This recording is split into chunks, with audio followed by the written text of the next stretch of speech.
સરકારની માફી નીતિ અંતર્ગત બિલ્કિસ બાનો પર ગેંગરેપ અને તેના પરિવારના 7 સભ્યોની હત્યાના ગુનેગારોની સજા માફ કરાઈ હતી, જે બાદ તમામ 11 દોષિતોને જેલમાંથી છોડી મુકાયા હતા।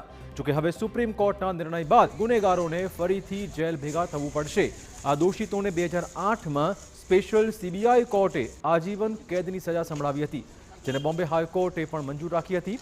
આજીવન કારાવાસની સજા પામેલા દોષિતે 14 વર્ષ જેલમાં કાઢવા પડતા હોય છે।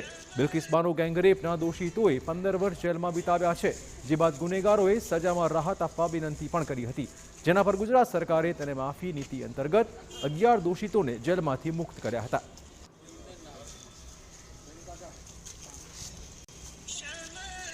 સુપ્રીમ કોર્ટે બિલ્કિસ બાનો કેસના આરોપીઓની મુક્તિનો આદેશ રદ કર્યો, ત્યારે બિલ્કિસના પરિવારના લોકોએ સુપ્રીમ કોર્ટના ચુકાદાને આવકાર આપ્યો છે।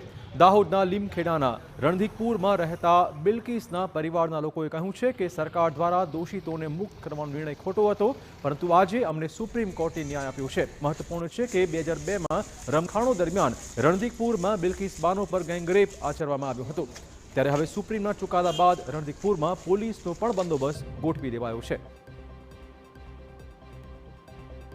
સરકારે 15 ઓગસ્ટના રોજ તેઓને મુક્ત કરવામાં આવ્યા હતા। તે ખરેખર ખોટા મુક્ત કરવામાં આવ્યા હતા, જેને લઈ અમે સુપ્રીમ કોર્ટમાં પિટિશન દાખલ કરેલી હતી।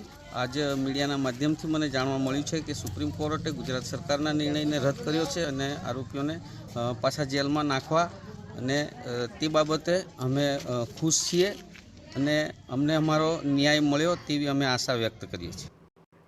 તો બિલ્કિસ બાનો કેસને લઈને ઓવેસીના ભાજપ પર પ્રહારો, ભાજપ બળાત્કારીઓની સાથે છે, આક્ષેપ મૂક્યો છે અસદુદ્દીન ઓવૈસીએ। ભાજપ હવે ચૂપ કેમ છે, આ સવાલ પણ તેમણે કર્યો છે।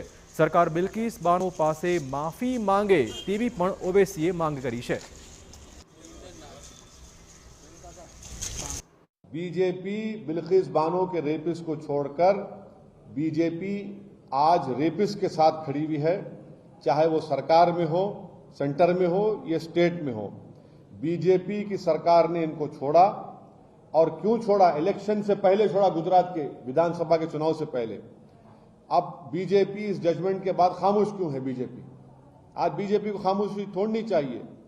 हम ये डिमांड करते हैं कि बीजेपी और नरेंद्र मोदी की सरकार बिल्किस बानो से माफी चाहे। તો બિલ્કિસ બાનો કેસના ચુકાદા મુદ્દે પ્રવીણ તોગડિયાનું પણ નિવેદન સામે આવ્યું છે।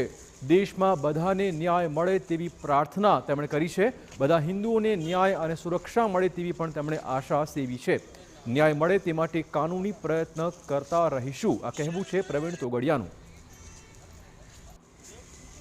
બધાને ન્યાય મળે એવી આપણે પ્રાર્થના કરીએ, અને બધા જ હિન્દુઓને ન્યાય પણ મળે અને સુરક્ષા પણ મળે।